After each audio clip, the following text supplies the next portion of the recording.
Russia Ukraine যুদ্ধের ময়দানে বড় ধরনের উত্তেজনা। রাশিয়ার ভেতরে ঢুকে চমকপ্রদ হামলা চালিয়েছে ইউক্রেন। এই অভিযানে প্রায় $1 বিলিয়ন সামরিক অস্ত্র ও সরঞ্জাম ধ্বংস হয়েছে বলে বিভিন্ন সূত্র দাবি করছে। সামরিক বিশ্লেষকরা বলছে এই হামলা যুদ্ধের গতিপথে এক নতুন মাত্রা যোগ করেছে।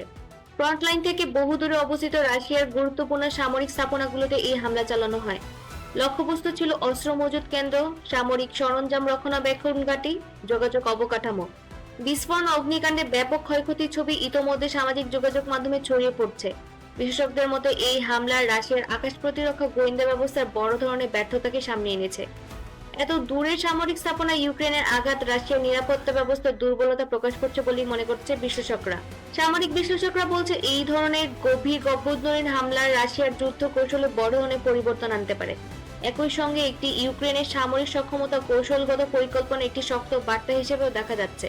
হামলার পর পাল্টা জবাবে কড়া হুঁশিয়ারি দিয়েছে মস্কো। রাশিয়ার পক্ষ থেকে বলা হয়েছে এই হামলার উপযুক্ত জবাব দেওয়া হবে। এর ফলে দুই দেশের মধ্যে যুদ্ধের উত্তেজনা আরো বাড়তে পারে বলে আশঙ্কা করা হচ্ছে।